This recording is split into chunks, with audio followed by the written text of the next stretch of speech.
Welcome back to Pause to Unedit Yourself, a podcast where reflection meets transformation. I'm your host, Anushka, and each episode offers you a chance to press pause and explore bite sized insights and soulful reflections from my own journey of introspection in the hope it will help you too on your path of personal evolution.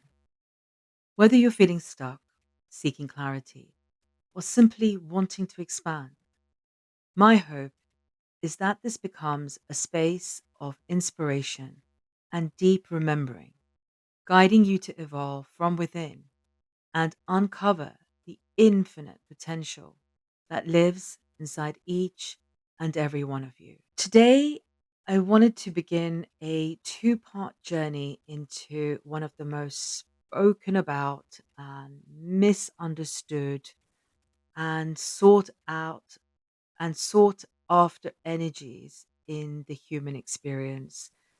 And something some of you have reached out to me to speak about, and that is love. So let's begin with a question. What have you believed love to be? So when I sat and I reflected on this, I realized that for most of us, love has actually been shaped by stories, by childhood fairy tales of Disney and the Prince Charming and the princess, and by songs that we listen to. It's also our childhood wounds of how we see love to be. And it's also around those cultural expectations that we might have. And so, at the crux of it, what we've actually been told that love means finding someone, securing that bond, and settling down. And in doing so, that it will make us whole and it should look a certain way. But what if we've been misled? Yeah. Many of us think that when we are searching for love, that it's actually about compatibility. And that's what we've been programmed to believe. But what about if it's more about adaptability, around adapting and becoming someone who holds space for growth? People can have different backgrounds and interests and ways of thinking, but love grows when they're willing to adjust and compromise and find a middle ground. And in today's hyper scrolling world, maybe what many of us are chasing isn't love at all. It's that quick hit of instant gratification, that moment of ego glorification, which is disguised as connection. This kind of love, it feels more like a counterfeit version, and it gives you that temporary high, gives you flashes of pleasure, and it gives you that fleeting sense of validation. But in reality, when things get inconvenient, they get uncertain, or actually when things get real, this sense of love, it dissolves like it never truly existed. So it's no wonder we feel disappointed. We feel confused because what we're really longing for, it can't be found in performance. It can't be found in perfection or in approval. Why? Because love, that true love, that kind that nourishes, it really asks for something deeper. It asks for presence. It asks for patience and humility and a willingness to stay even when things get uncomfortable. So what if what we've called love is actually attachment? Now, we often confuse love with attachment, thinking that to love someone, it means to hold on tightly, to shape them, to secure them. But what if love, true love, is something entirely different? What if true love is the kind that actually sets you free. To realize to love someone fully, it's not to possess them, but to honor their path, to allow them to unfold, to grow and dream without the fear of losing your affection. See, love isn't a cage, it's not something to control. It's an open field, it's a sacred space where two souls can meet and grow as they are and still have the freedom to fly in their own direction, free to be themselves, free to grow, free to dream. And when love comes from a place of trust instead of fear, it becomes something deeply healing because you're not trying to mold the other person into your idea of who they should be. No, what you're actually doing is something far greater. You're witnessing them. You're celebrating their essence. You're loving them enough to let them be, even if that means they grow in ways you didn't expect. And this kind of love is brave. It really asks you to create a safe space where they can share their deepest thoughts and wildest dreams. It means that you have to soften your grip, to surrender your expectations, and love not with conditions, but with presence, without fear of losing them or being alone or not being enough. Because real love doesn't cling, it doesn't attach, it expands. And in that expansion, both people are free to become more of who they truly are. And what if that love that we sought in someone else was just a reflection of the love in ourselves? I recently came across something called the seven ascent mirrors. And according to this philosophy, there are seven mirrors of the world that show us what really is going on in the inside. And the third mirror, lost love, it suggests that when we love someone, it's like a reflection of the qualities we might have in ourselves. And Peter Crone is amazing at deconstructing limiting beliefs. And I saw on one of his clips, I'm just going to paraphrase what he had said, was when we experience heartbreak, what we often grieve isn't just the loss of the person, but it's the version of ourselves we were with them.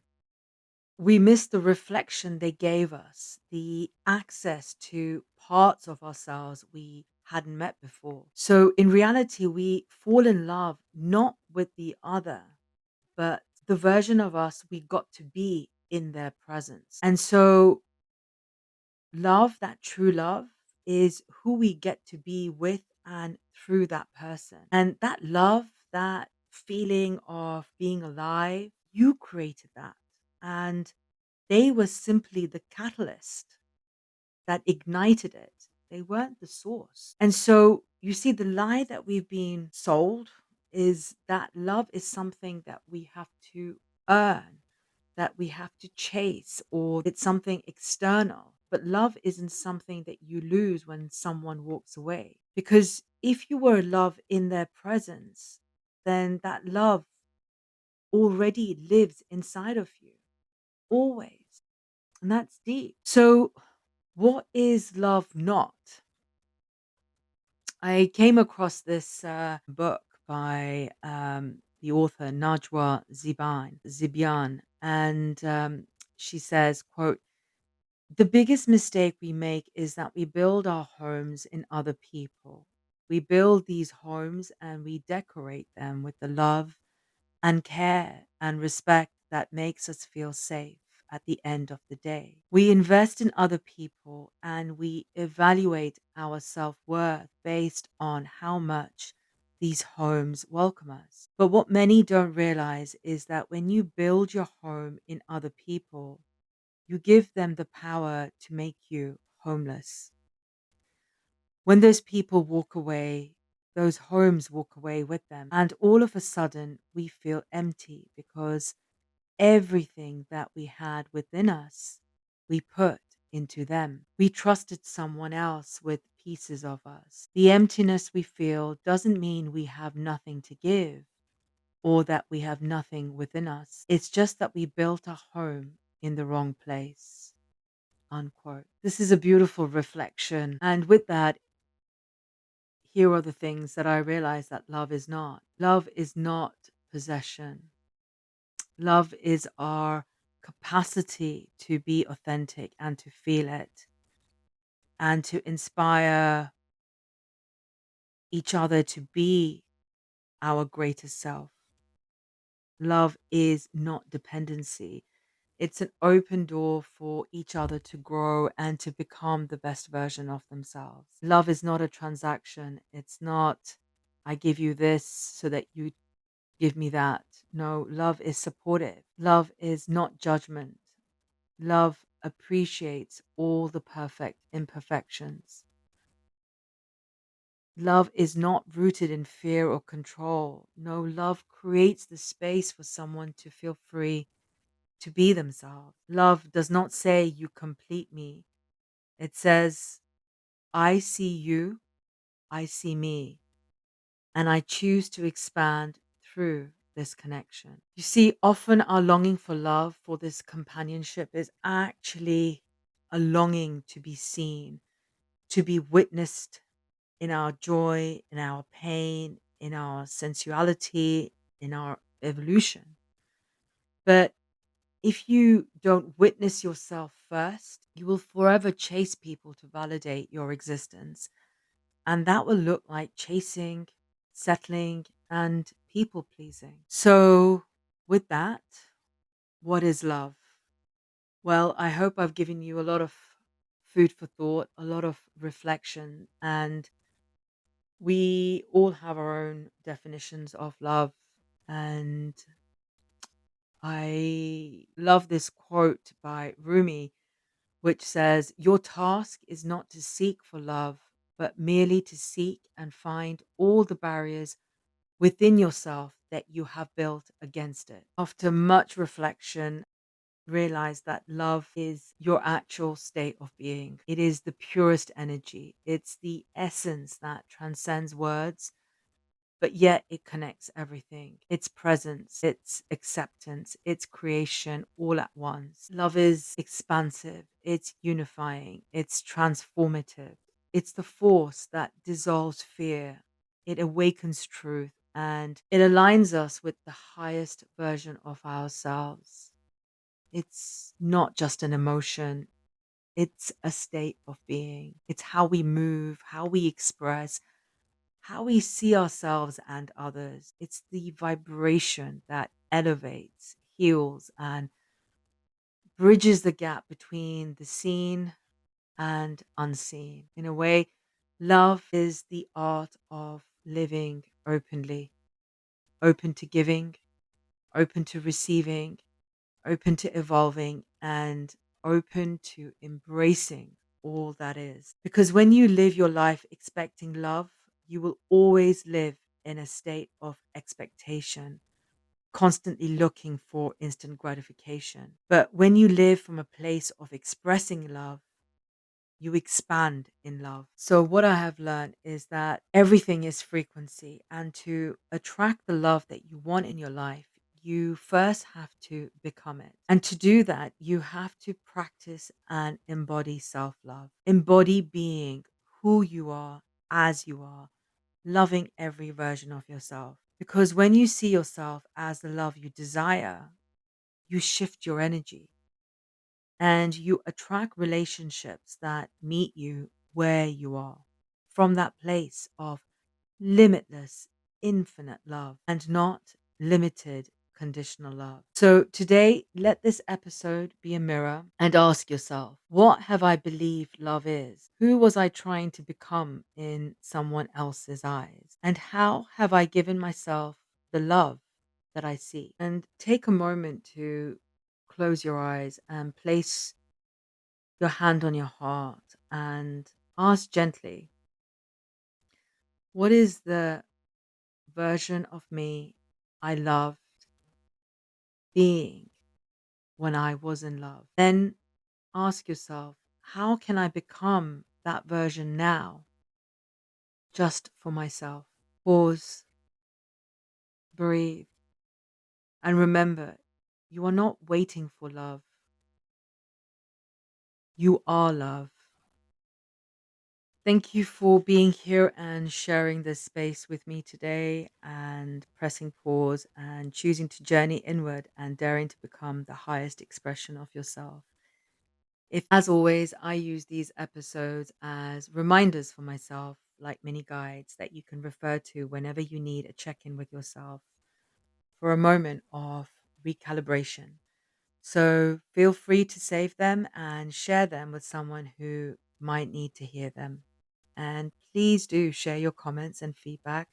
I'm excited to hear what you think of this episode, as it will help me to know what resonates for you and what you would like to hear more of.